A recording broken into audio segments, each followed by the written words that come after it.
몇 가지 사항만 질의를 하도록 하겠습니다. 그 위에 사전 질의서 위에 한두 가지 또 우리 기자분들이 질의할 때 상시 답해 주시면 감사하겠습니다. 우선 그 광명에서 큰 정치를 하시면서 많이 이도가 높으신 것 같았는데 뭐 재선을 하신다면 우리 시민들을 위해서 뭐 하고자 하는 일이라든가 뜻이라든가 하는 기회 말씀해 주시면 감사드리겠습니다. 재선이 되면요, 제 일단 소개부터 하시죠. 다시 할까요?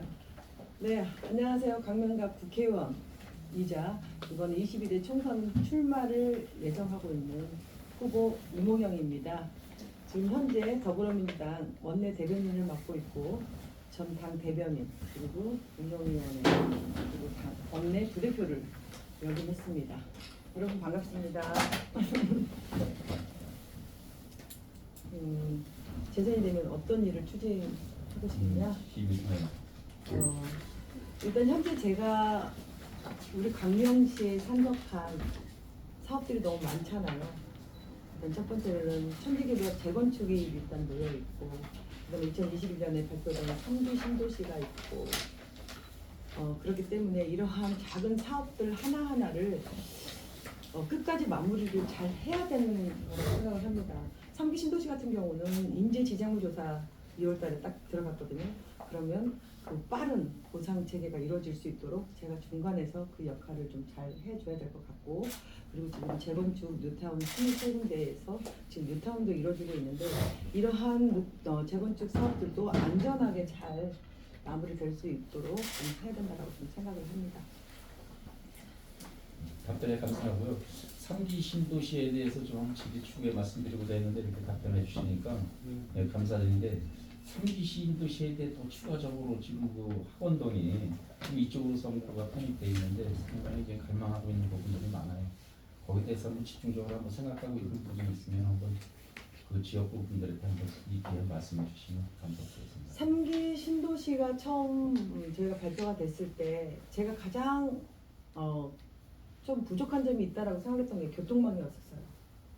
광명시에 와서 교통 대란으로 인해서 가장 문제점이 좀 많고 지금 계속해서 재건축으로 공급이 늘어나고 있는데 저희가 이 교통망을 어떻게 풀어줄까. 그런데 3기 신도시 발표와 함께 저희가 국가교통에 관련돼서도 정부에서 발표를 했습니다.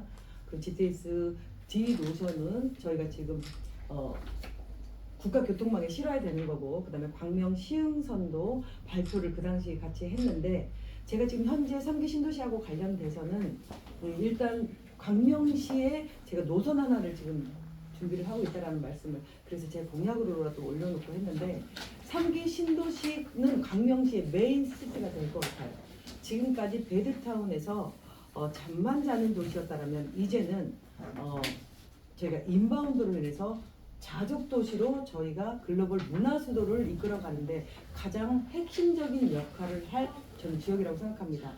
그런데 지금 우리 학원동에 사시는 이제 3기 신도시에 포함되어 있는 주민들께서는 그래도 오랫동안 살아왔던 곳에서 지금 이제 이사도 나가려고 하니까 너무나 이제 어려움들이 있고 또 이제 금리가 이제 오른 상황에서 저희가 3기 신도시 발표와 함께 LH 사건이 터지면서 그 모든 피해는 주민들이 지금 받고 있잖아요.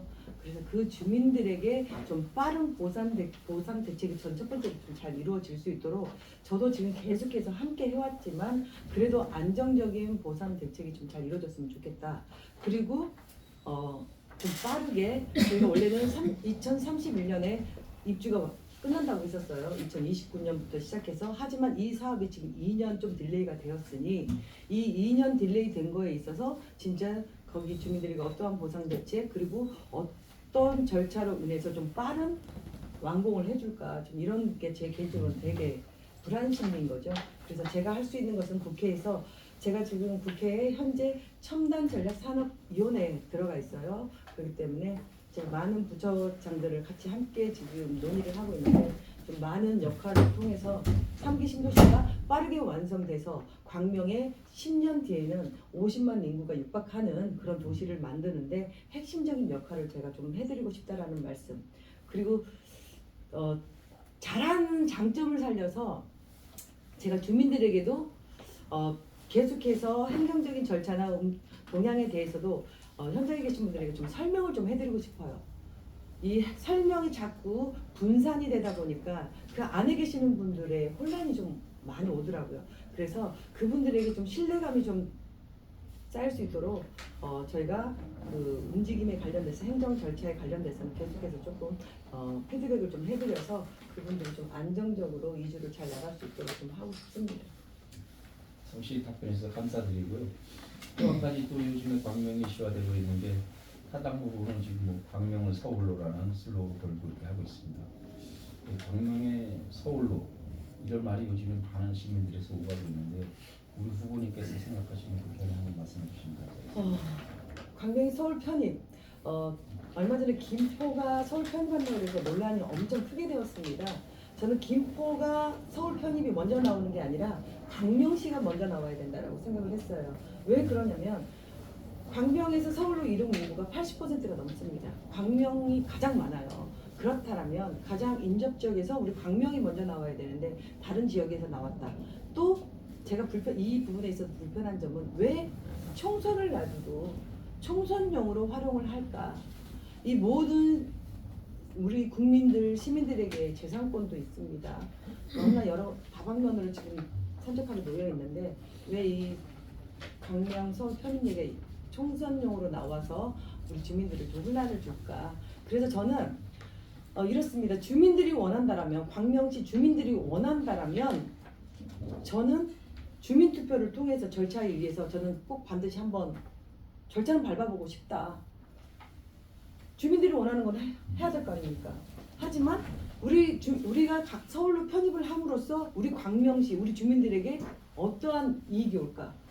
우리 주민들에게 마이너스 효과가 더 많다라면 편입하지 말아야 될 거 아닙니까? 하지만 우리 광명 시민들에게, 우리 광명시에 큰 이익이 온다면 절차 밟아서 정치인들이 나서서 해야 되겠죠.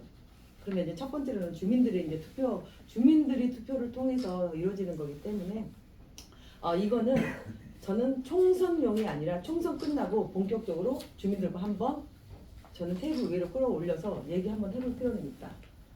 하지만 저는 반대 찬성도 아니지만 금천구 구로 개봉 다 아시겠지만 여기 부동산보다는 우리 광명시가 훨씬 살기 좋은 복지 모든 부동산 가치에서 높습니다. 그리고 작년에 우리 광명 정치인들과 함께 우리 시민들이 가장 앞장서서 해냈던 일이 있어요. 구로 차량기지 이전 반대였습니다. 구로 차량기지를 지하화해서 그 위에를 또 복합시설로 해서 SOC 사업으로 해서 저희가 더 활용도가 높게 해줬다면 이전할 수도 있었습니다. 그리고 노선을 한 3개에서 5개 정도 정부에서 약속한 대로 과거에 약속한 대로 준다고 했었으면 저는 충분히 검토 대상이었다고 생각해요. 그런데 지하화가 아니라 3분의 1 지하화에 3분의 2는 지상으로 뺀다? 그러면 다른 지역에 서울시의 혐오시설을 광명시로 그대로 혐오시설로 옮겨다 놓는다. 그럼 어떻게 될까요? 우리 광명시의 모든 가치가 다 전 떨어진다고 생각을 합니다. 그래서 서울시로 우리가 편입을 할 때는 전 첫 번째로 그럼 구로차량기지 지하화해서 이전을 시켜줄 것이냐. 저는 이거부터 먼저. 그리고 지금 재건축 사업에서 대통령이 계속해서 언론에서 용적률 500을 올려준다고 했습니다. 최근에는 600, 700까지도 말씀을 하시더라고요. 그럼 우리 광명시에 아직도 뉴타운 재건축이 산적하게 남아있는데 그럼 이러한 용적률을 다 올려줄 것이냐. 이런 거를 먼저 오세훈 시장하고 좀 먼저 논의를 한번 해보고 싶어요. 그래서 총선용으로는 너무나 큰 우리 광명 시민들의 재산권 또 자존심을 존중을 저는 해줘야 될 의미에서 총선용이 아니라 총선 끝나고 진짜 시민들이 이걸 원한다면 저는 오세훈 시장을 제가 직접 만나서 제가 간담회 타협을 한번 해볼 수 있다.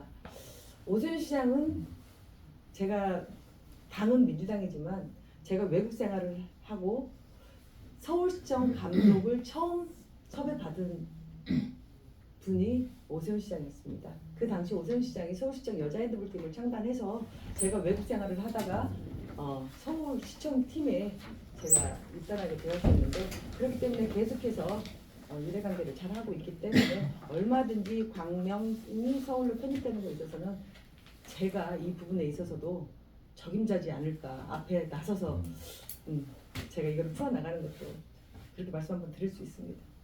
그 시민들께서 아주 관심을 많이 가지시는 3기 신도시라든가 광명은 서울로 여기서도 많이 궁금해하시는데 성실히 이렇게 깊이 설명해 주시니까 시민들이 상당히 흐뭇해하실 것 같습니다.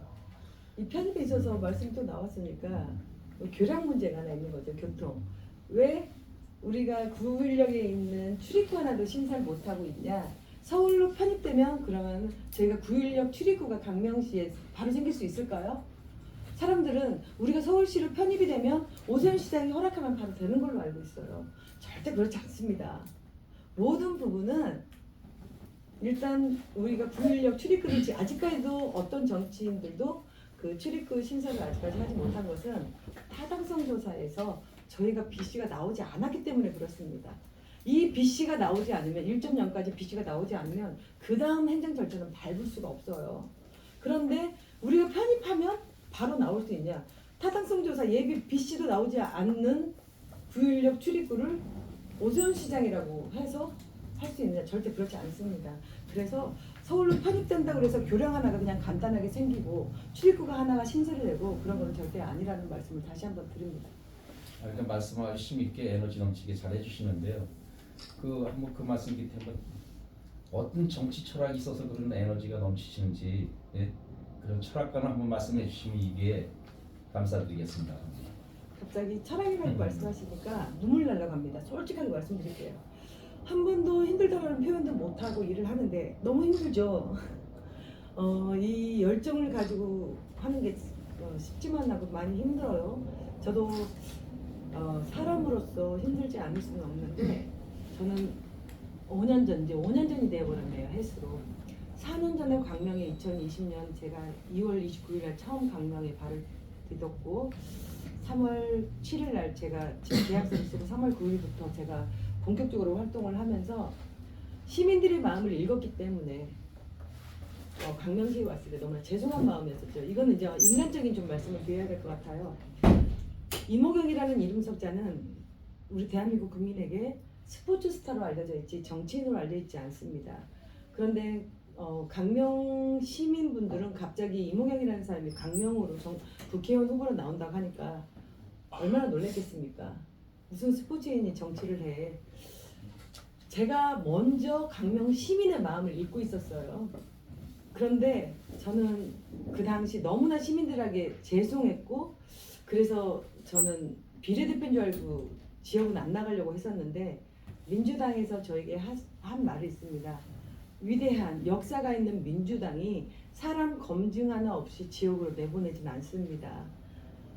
제가 하루아침에 갑자기 강명시로 오게 된 게 아니라 그 전에 8, 9년 동안 계속 정치계에서 저한테 러브콜이 있었는데 스포츠인이 정치를 하게 되면 사람들의 편견이 있기 때문에 그것 때문에 계속해서 고사를 했었고 또 그 당시 제가 석박사 공부를 좀 하고 있어서 고사를 했었는데 마지막에는 제가 운명이라고 생각하고 더불어민주당의 손을 잡고 광명까지 오게 되었는데 그 당시 광명 시민들에게 너무나 죄송스러웠던 마음이었던 거죠. 그래서 그 죄송스러운 마음을 국회의원으로서 책임감을 다하는 게 아니라 진짜 제대로 온 일꾼으로서 책임을 좀 다하고 싶은 마음이 좀 많았고 전 문재인 대통령께서 청와대에 저를 초대했을 때 첫 마디가 저보고 제격이라고 합니다. 너무 열심히 하는 그 모습에 국회의원이 딱 제격이라고 그 말씀을 하셨을 때 그거를 받아줘야 되나 말아야 되나라고 생각을 했었지만 제 성격과 그리고 광명 시민들의 처음에 왔을 때 초심에서 제가 잃지 않는 그런 광명 시민들에게 빚을 진 것 같은 그런 마음 그래서 지치지 않는 것 같다라는 생각하고 그리고 제가 가장 중요시 생각하는 것은 공정한 세상을 좀 만들고 싶은 누구에게나 기회는 평등하게 오고 가정은 좀 공정하고 결과는 좀 정의로운 이런 세상을 항상 추구하는 사람이었었어요. 38년 동안 스포츠 현장에서도 위아래를 넘나들면서 제가 그렇게 공정한 세상 또 모든 사람에게 공정하게 기회를 좀 제공하고 싶고 그리고 결과물을 만들어내고 싶고 그렇게 살아왔던 인생 플러스 정치를 하면서도 광명에서도 아마 그 성격 그리고 시민들에 대한 기본적인 미안한 마음, 죄송한 마음 그게 계속해서 저한테는 한결같은 마음으로 오고 있는 것 같습니다. 그래서 열정이 있는 것 같아요. 감사드립니다. 지금 말씀하시는 거니까 시민들부터 사랑받는 그 비결이 다 따로 있으신 것 같네요. 그러니까 그래서 거기 덧붙여서 제가 한번 질문 드리고자 하는 것은 뭐 말씀하시는 것에 다 지금 풍기는데 뭐 지역 시민들과의 소통하는 특별한 뭐 방법이 있었다고 할까요? 그 비법이 있었다고 할까요? 그런 데에서도 한번 덧붙여 말씀해 주시면 감사드리겠습니다. 일단 저의 이모경에 지역 사무실이 있어요. 항상 열려 있습니다. 그래서 지역 사무실을 제가 처음에 리모델링을 할 때 제가 직접 그 공간 하나하나를 직접 다 제가 구상을 해서 리모델링을 했는데 어디까지나 제 지역 사무실은 이모경의 공간이 아니라 지역 주민이 좀 활용할 수 있는 그런 공간으로 좀 하고 싶었어요. 그래서 이모경의 지역 사무실을 오다 가다 들려서 눈물도 흘리는 민원을 넣을 수도 있고 또 기쁨을 함께 나누는 공간 그리고 우리가 지나가다가 목이 마르면 물 한 모금 마실 수 있는 공간 다리가 아프면 쉬어갈 수 있는 공간으로 열려있는 공간을 만들었어요. 그래서 항상 찾아올 수 있는 공간을 만들었고 또 그 외적으로는 제가 항상 현장 민원소통 같은 거를 통해서 사람들의 얘기를 또 속에 있는 말 민원을 이제 들어주면서 그거를 바로바로 이제 해결을 하는 그런 역할을 했는데 아마 현장에 답이 있다? 이모경이 생각하는 정치는 현장에 답이 있다. 현장에서 얘기를 듣고 법안을 낼 수 있다. 현장에서 얘기를 들으면 공약을 또 새로운 사업을 하나 더 낼 수 있다. 아마 저는 이런 마인드를 갖고 있다 보니까 항상 현장 중심. 그래서 열려있는 이모경의 사무실 그리고 찾아오지 못하는 사람들을 위해서 그 각 동별로 돌아다니면서 제가 현장에 분기별로 좀 민원소통을 하는 이런 부분들이 제가 우리 강남 시민들과 스킨십을 좀 더 좁혀가는 그런 역할을 좀 하지 않았나 저는 그렇게 생각을 합니다. 그 말씀 중에 아주 감사드리고 시민들하고 이렇게 소통을 많이 하시면서 좀 느끼셨다면 우리 광명 지역에 가장 그 해결에 대한 문제점이라든가 있던 해결책이 있다면 거기서 그 말씀을 또 말씀해 주시죠. 앞서 말씀을 드렸지만 광명시가 예전에는 잠만 자고 출퇴근하는 그런 베드타운이었다면 전 인바운드 그런 지역을 만들어서 자족도시로 제가 그리고 우리가 주거뿐만이 아니라 교통이 편리하고 또 주거가 있고 그 다음에 문화예술, 스포츠, 생활 SOC 사업이 다 한 공간에 다 어우러지는 그러한 강명시를 만들고 싶은 거죠. 그러기 위해서는 시간이 좀 많이 필요하고 혼자만의 힘으로는 또 이게 안 되더라고요. 어떨 때는 시민들이 으쌰으쌰 해줘야 되는 게 있고 또 시장님과 함께 또 간만이 아니라 또 도의원, 시의원들의 각자의 역할들이 있는데 진짜 우리 광명시 발전을 하는데 절대적으로 이모경의 열정 하나만 가지고는 안 됩니다. 그래서 이 모든 정치인들 그리고 우리 시민들의 광명시를 우리가 자족도시로서 진짜 인바운드로서 진짜 큰 도시로 만들고 싶다라면 진짜 원팀으로서 원하는 게 같아야 된다.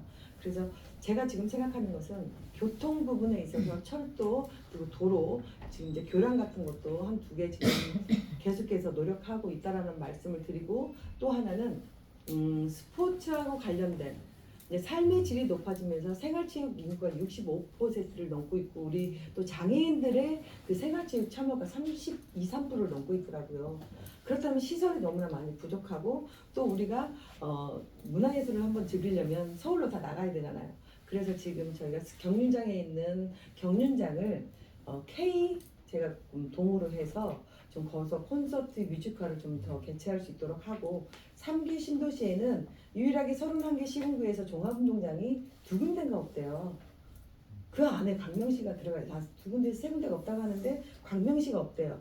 그래서 종합운동장을 통해서 체육 인프라를 거기다 다 확충을 좀 해주고 그 다음에 제 꿈이 있다라면 제가 제2의 예술의 장당을 우리 광명시에다 꼭 하나를 만들어서 우리 광명시에 진짜 찾아오는 그래서 지금은 우리 광명시의 1년 예산이 아시다시피 1조 600 정도 되는데 진짜 이 우리 예산이 세수가 어마어마한 그 몇 배가 좀 올라갈 수 있는 그런 역할을 해서 우리 광명시에 계시는 복지 혜택을 더 많이 확산을 좀 시켜주고 싶다. 체육 인프라 전문가인데 뭐 하냐 이런 말씀들을 하시잖아요. 그래서 제가 지금 생각하고 있는 게 그 경륜장 뒤쪽으로 저류지 거기가 한 10 되잖아요. 만 2만인가 되잖아요. 거기에 모든 체육 인프라를 좀 확충을 좀 시켜줘서 많은 분들이 좀 이용하실 수 있도록 좀 그렇게 하고 싶습니다. 감사합니다. 아, 그런 날이 시민들이 사실 기대하겠네요. 그러니까 이게 혼자의 힘으로는 되지 않고 많은 사람들이 좀 으쌰으쌰 해주고 정치인들이 으쌰으쌰 해주고 또 시민들이 함께 좀 노력해주면 그게 좀 앞당겨 줄 수 있을 것 같습니다. 질의 답변에 감사드리고요. 우리 쭉 기자분들께서 질의하실 내용이 있으면 이게 한번 말씀 좀 주시죠. 네. 김 기자랑 당선을 축하드립니다. 아까 교통 문제를 해결해야 한다고 말씀하셨는데 광명시 시흥선 신설을 통해 광명시 전체 인력을 연결한다고 하셨는데 타당성 조사를 하시는지 하고 예산 문제도 어느 정도 생각하고 계시는지 한 말씀 부탁드립니다. 광명 시흥선은 저희 광명시 예산이 들어가는 건 아니에요. 국가철도망이기 때문에 3기 신도시 발표와 함께 광명 시흥선은 함께 발표가 됐어요. 그래서 그 예산은 다 국비로 다 되는 거죠. 국가에서. 그런데 노선 하나를 제가 경륜장 소방박물관이 2026년 지금 완공 예정이잖아요. 그래서 소방박물관과 함께 경륜장이 들어오기 때문에 거기에다가 제가 노선 하나를 더 만들려고 하는 겁니다. 네, 제가 지금 신현주 수고트 의장입니다.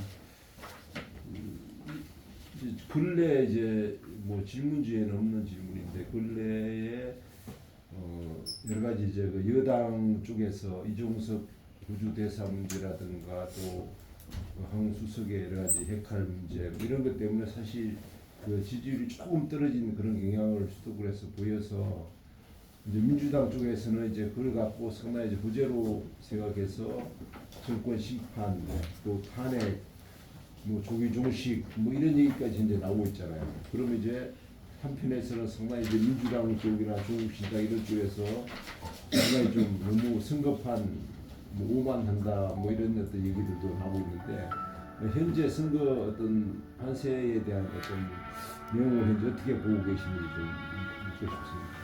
저는 여당으로 시작했다가 반년은 여당으로 시작했다가 지금 야당이에요. 야당의 기본적인 거는 현 정부를 여당을 좀 견제하면서 잘한 거는 함께 같이 하고 잘못된 것은 저희가 견제를 해야 되는 게 저희 야당의 역할이라고 봐요. 그런데 지금 중앙당에서 기본적으로 좀 하고 있지만 제가 이제 저도 재선을 준비하는 의원으로서 제가 지금 이 판세를 제가 평론하고 가름하는 것은 좀 적절하지 않은 것 같아서 저도 조심스럽게 지켜는 보고 있습니다. 하지만 뭐 이종석 전 장관이랑 이제 이러한 부분들을 봤을 때는 좀 적절하지 못했다. 최상병 사건이 남아 있음에도 불구하고 그거에 관련돼서 지시를 내렸던 장본인인데 그거에 대한 깔끔한 해명은 하지 않고 그리고 지금 공수처에서 조사를 받고 있는 과정에서 지금 대사로 출국을 하는 것은 좀 적절하지 않았다. 그래서 오히려 좀 더 깔끔하게 하고 오히려 내보내는 게 집권 여당의 현 정부에 더 도움이 되지 않았나 저는 이제 개인적으로는 그렇게 생각을 해요. 하지만 저희 당에서도 지금 이제 선대위가 구성이 되어서 선대위에서 큰 틀에서 지금 다 말을 해주고 있는데 제가 지금 대변인으로서 제 입에서 나가는 말이 당 원내 대변인의 말이 될 수 있기 때문에 좀 조심스러운 부분이 있어서 제가 지금 이번 22대 총선에 뭐 제가 평가를 하는 건 좀 아닌 것 같고 저도 지금 이제 재선을 준비하면서 저는 광명 시민분들에게 오히려 제가 4년 전에 그 초심의 마음 그대로 갖고 있기 때문에 지금도 초심의 마음으로 새벽부터 저녁까지 제가 사람들도 만나고 다니면서 이제 역할을 하고 있는데 저는 광명에서 제가 할 수 있는 역할을 최선을 다하고 싶고 그리고 마지막 4월 10일 날 심판하는 날 우리 광명 시민들의 심판의 결과를 저는 수용할 겁니다. 어떠한 결과가 나올지는 저도 모르는 상황이기 때문에 제 자신의 것도 모르는데 제가 지금 전국적인 판세를 제가 어떻게 말씀드리기가 참 예, 조심스럽네요. 그거는 현재 그게 이제 수도권 상담 2심에 상당히 좀 이제 추가 막 늘리다 보니까 제가 한 말씀 드리고 네네네. 하나는 또 이제 과거 이제 스포츠 스타 있잖아요.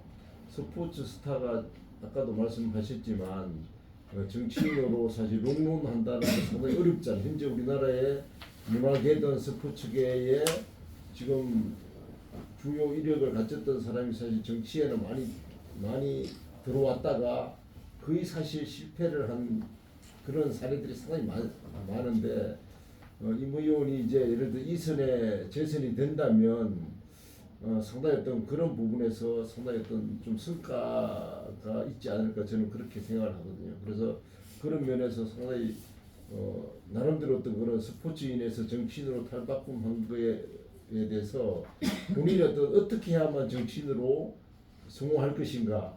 아까 뭐 여러 가지 민심 뭐 여러 가지 얘기를 많이 하셨지만 어떻게 하면 그 현재 과거 직업을 벗어나서 정치인으로서 다시 한번 연속적인 그런 도전에 성공할 수 있을까? 뭐 여기에 대해서 한 말씀 좀 부탁드릴게요. 네.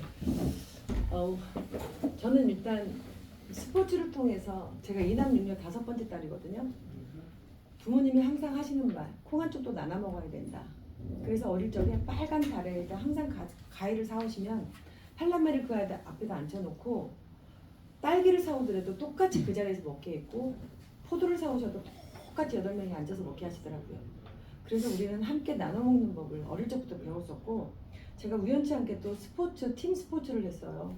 팀 스포츠를 하면서 제가 24살 최연소 또 감독을 했고 초등학교 때부터 계속 캡틴을 했고 그 다음에 24살 최연소 감독을 하면서 외국 생활을 하면서 위에 기업 스폰을 17군데에서 봤는데 그 기업 회장님들과 네트워크를 했고 또 막 고등학교 졸업해서 오는 만 18살 어린 선수들과도 네트워크를 하면서 중간 매개체 역할을 제가 좀 해왔던 것 같아요. 그래서 저는 살아온 삶이 작은 정치를 하고 살아왔던 것 같아요. 이게 크진 않지만 작은 정치를 잘 해왔다. 그리고 스포츠도 그렇고 우리가 물리학 천재들도 보게 되면 기본적인 수학 공식을 저희가 이거를 이해하지 못하면 그 다음 부분을 넘어갈 수 없는 것처럼 이 배직을 상당히 튼튼하게 저희가 해야지만 한 단계 한 단계 올라갈 수 있는 것처럼 저는 정치를 작은 정치에서 이렇게 큰 정치로 해서 왔어요. 근데 많은 분들이 운동선수가 무슨 정치를 이렇게 말씀하셨지만 결과가 보여드렸다고 저는 생각을 합니다. 300명 국회의원 중에서 제가 전체 의정활동 8위에 올라가 있고 경기도 초선 여야 합쳐서 제가 1등을 했습니다.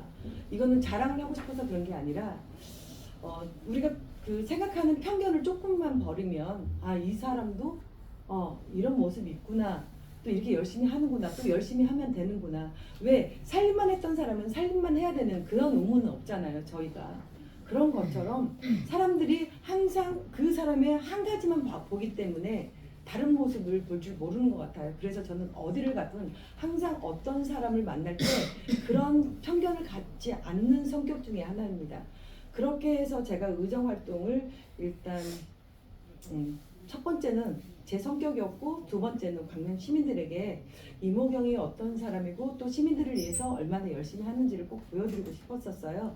그리고 4년이라는 시간이 흐르면서 우리 광명 시민분들이 저에게 왜 이렇게 달라졌어요? 이 말씀들을 하시더라고요. 과거의 모습 어디 갔어요? 그러면서 어떤 분은 두 얼굴이에요? 이중인격자예요? 이런 말씀들을 하시는데 그렇지 않습니다. 현장에서 제가 그 38년 동안 살아오면서 그 현장에서 제가 살아갈 수 있는 그 모습이 항상 언론에 비춰졌고 저의 또 일상적인 저의 성격이 비춰지지 않았기 때문에 사람들은 그게 고정관념이 너무나 그게 머릿속에 박혀 있는 것 같은데 4년이 지난 지금은 우리 광명 시민분들도 그리고 외부에서도 이렇게 딱 말이 필요 없으시고 엄지척을 또 해주시는 분들이 점점 늘고 있더라.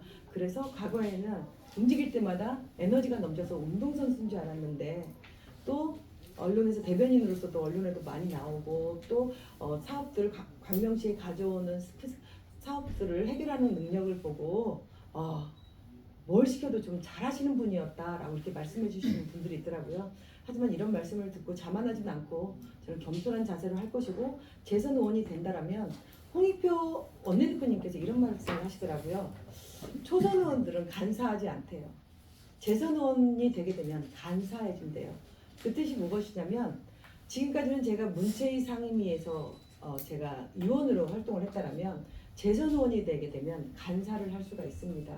그래서 제가 어느 정도 이제 상임위도 좀 당하고 논의를 해서 들어가겠지만 광명시에 좀 필요한 상임위가 무엇인지 좀 체킹을 해서 좀 그런 상임위를 첫 번째로 좀 가고 싶고 그다음 만에 하나 제가 문체위에서 계속 해야 된다면 바로 간사직은 제가 그냥 맡을 수 있지 않나. 그래서 초선과 재선에 이런 달라지는 점들이 점점 있고 또 재선 의원이 된다면 중앙에서도 뭐 큰 힘보다는 그래도 초선으로서 차곡차곡 쌓았던 그런 관계에 있어서 더 좀 유연하게 해서 우리 광명시의 예산 같은 거를 좀 확보해오고 사업들을 제가 건모 사업들도 좀 가져오는 거에 있어서 좀 더 수월하지 않을까 이런 말씀을 한번 드려봅니다. 그 앞전에 이제 그 김기남 후보께서 이제 인터뷰를 하셨거든요. 근데 거기 이제 그 자리에서 이제 그 구로 촬영기지 이전이 백지화된 문제가 일단 구로 촬영기지에 대한 그 부정적인 면만 부각이 돼서 그랬기 때문에 그 제2경인선 그 구로 촬영기지 이전을 전제로 하는 제2경인선 유치를 다시 한번 재검토해야 된다 이렇게 말씀을 하셨어요. 그에 대해서 그 의원님은 어떻게 생각하시는지 그리고 또 한 가지는 아까 그 광명 그 9.16에 그 방면 그 출입구 신설 문제 있잖아요. 네. 근데 그게 그 오세훈 시장이 먼저 마음대로 할 수 있는 부분이 아니고 BC나 이런 게 이제 1 이상이 돼야 된다고 하는데 지금 그게 어느 정도 지금 추진이 되고 있으며 BC가 어느 정도 선에서 이게 될 거라고 보시는지 좀 말씀해 주세요. 일단 광역 교통 개선 대책을 이번에 이 경기도에서 김동연 도지사님이 발표를 했더라고요. 신천 하안 신림선인가요? 네. 그게 지금 올해 국가철도망 5차에 반드시 그거를 제가 노력을 하고 의뢰서도 어느 후보가 당선될지 모르겠지만 우리 광명시를 위해서 국가철도망에 반드시 실어야 된다고 저는 생각을 합니다. 그래서 이 교통에 관련돼서는 구로 차량기지 이전을 우리 광명시에서 무조건 백지화는 아니었어요. 지하화를 시켜주면 하겠다라고 했는 지하화를 해서 위에까지도 다 개발을 시켜주면 한다라고 했는데 그거 없이 구로 차량기지에 혐오시설을 갖다 옮겨놓는 꼴이 되기 때문에 그거를 고사했었던 거예요. 하지만 그게 구로 차량기지가 오지 않아도 지금 제2경인선부터 시작해서 노선이 계속해서 만들어지고 있습니다. 그렇기 때문에 그 노선 안에 우리 광명시에 추가적으로 노선을 만드는 것은 또 지금부터 우리 정치인들이 해야 될 역할이라고 봐요. 그런데 첫 번째로 지난주였죠. 지난주에 경기도 김동연 도지사가 우리 지금 강역교통 개선 대책을 지금 발표했던 것처럼 저는 신천 하안 신림선을 반드시 5차 국가철도망에다 넣고 또 이 부분에 관련돼서 우리 경기도 선안에서도 적극적으로 지금 움직이고 있다는 말씀을 드리기 때문에 구로 차량기지는 다시 한번 말씀드리지만 다른 지역의 혐오시설, 코끼리 건물을 우리 지역에다는 절대 가져올 수는 없다. 이게 당장에 이거를 옮겨다 놓음으로써 노선 하나가 계속해서 생기는 게 좋은 건지 그럼 내가 사는 옆에서 계속해서 구로 차량기지가 계속해서 24시간 움직이는 것을 듣고 살 것이냐 그런 환경에서 저는 살고 싶지는 않을 것 같습니다. 그래서 구로 시민들은 계속해서 우리 광명시하고 지금 적대감을 좀 느끼고 있지만 이 부분에 있어서는 다시 한번 말씀드리지만 지하로 해서 지상을 다 개발을 해준다라면 저는 지금이라도 갑을 그다음에 시장님과 시민들과 다시 한번 토론을 통해서 이것도 정치인이 정할 게 아니라고 저는 생각을 합니다. 주권자인 대한민국의 주권자인 우리 광명 시민들이 의견을 주신다라면 그거에 걸맞게 저는 아마 추진을 하는데 앞장 설 거라는 말씀을 드리고 부인력에 관련돼서 지금까지 역대 국회의원들이 이 막 몇백억 국비를 가져와서라도 연결을 하고 싶어 했는데 이 추진을 못했던 게 제가 완전히 밑에서부터 들어가서 시작을 해보니까 타당성 조사였어요. BC였어요. 그런데 우리 광명시에서 그럼 BC 조사를 안 했냐? 했습니다. 광명시에서 BC 조사를 했는데 0.3%가 나왔어요. 무조건 BC는 1.0을 채우지 않으면 다음 단계를 넘어갈 수 없어요. 그래서 0.3이 나왔는데 어떻게 해서 0.3이 나왔는지 그 절차까지도 제가 다 확인을 좀 했어요. 그런데 이제 우리 강명 씨가 지금 재개발 재건축을 이제 하는 상황에서 1구역, 2구역이 들어왔을 때를 감안해서 그냥 했더라고요. 근데 저는 1구역, 2구역만의 문제가 아니라고 봐요. 그래서 전체적으로 강명시에 3기 신도시까지 다 들어왔을 때 지금 하안동에서는 수화동에서랑은 버스를 타고 와서 철산동에서 전철을 이용하고 있거든요. 그렇잖아요. 그런 것처럼 우리가 뭐 칠동에서도 우리가 학원동에서도 버스를 타고 와서 또 이용을 할 수도 있는 거예요. 그렇다면 BC가 더 올라갈 수 있다. 이용, 환경 모든 게 BC에 들어가는 거잖아요. 그래서 그 부분을 다시 시에다 좀 요청을 한번 했어요. 한 5, 6천 더 들어오는 인구로 BC를 낸 거에 있어서 좀 더 한 5년, 10년, 20년을 바라보고 강명시를 바라보고 미래 강명시를 바라보고 이 타당성 조사를 한 번만 더 해줄 수 있겠냐. 그래서 지금 예산이 확보된 걸로 알고 있습니다. 그래서 2차 타당성 조사를 한 강명시의 10년, 20년 뒤를 보고 저희가 아마 타당성 조사를 하게 되면 그래도 좀 BC가 좀 많이 올라가지 않을까. 그래서 그 BC가 올라가면 그 다음부터 제가 이제 코레일, 그 다음에 이제 서울시 국토부 이제 절차가 있어요. 행정적인 절차. 그 절차를 하나하나 다 밟아 나갈 겁니다. 그리고 916 같은 경우는 제가 한 말씀 더 드리면 원인자 부담으로 지금 하려고 합니다. 원인자 부담으로 한다면 코레일에서는 이런 답을 주더라고요. 원인자 부담이라면 전혀 막을 일이 없다. 광명시에서 부담하는 네. 말씀하시는 네, 원인자 부담을 하되 강명시에서 새로운 사업을 하려고 하는 것을 갖다가 제가 국비로 더 열심히 뛰어와서 그 돈을 메꿔주면 됩니다. 그러는 것처럼 원인자 부담으로 하게 되고 그 다음에 요즘은 기술이 워낙 발달돼서 어디까지 제가 확인을 했냐면 916을 저희가 916 타러 가는 데까지를 하게 된다면 630m가 나오더라고요. 그런데 교량을 연결하는데 100m를 넘으면 교각을 2개를 세워야 돼요. 그런데 제가 계획을 세우고 있고 업체하고 얘기를 했던 것은 90m예요. 90m다 보니까 교각을 세울 필요가 없는 거예요. 그러면 우리가 홍수에 있어서도 목감천, 안양천하고 전혀 홍수하고 관련이 없는 거죠. 그래서 교각 없이 다이렉트로 90m로 해서 워낙 기술이 발달돼서 연결을 할 수가 있대요. 그래서 우리 강명 쪽에서 바로 개차를 하고 바로 에스카레이터 타고 올라갈 수 있도록 그렇게 연결을 하려고 지금 준비를 그렇게 했어요. 그러면 원인자 부담이 비용이 어느 정도 나오나요? 한 60에서 65억 정도를 지금 생각하고 있어요. 이제 얘기를 들었을 때는 조금 조정은 있을 수도 있겠죠. 하지만 제가 이제 시에다도 원인자 부담을 하게 되면 걱정하지 마셔라. 시가 새로운 사업을 하는 거에 있어서 이모경이 더 열심히 떼어서 65억이 아니라 그 이상의 예산을 더 확보해 오겠다. 이 말씀을 드린 이유는 뭐냐면 광명 서울 민자고속도로가 있었잖아요. 이게 원래 지상으로 도로가 남북 갈라놓는 지상이었었어요. 그런데 지하로 하는데 처음에는 800억을 광명시에서 부담하라고 했는데 그를 제가 계속 얘기해서 지하로 하면서 330억까지 제가 광명시 부담을 줄여놨어요. 그런데 결과적으로 국토부하고 어떻게 얘기가 되었냐면 3기 신도시하고 연결이 되면서 그 민자고속도로 330억도 저희 광명시가 부담하지 않아도 되는 예산으로 마지막으로 체결이 되었습니다. 그래서 민자고속도로 지상으로 있었던 것도 제가 가장 업적으로도 남길 수 있는 사업이라고 한 말씀 드리는데 지하를 통해서 광명시 예산이 처음에는 800억을 넘는 국토부에서 요청을 했는데 330억까지 줄여놨지만 그 예산 또한도 정부에서 다 되는 걸로 그렇게 얘기가 되었다는 말씀을 다시 한번 드립니다.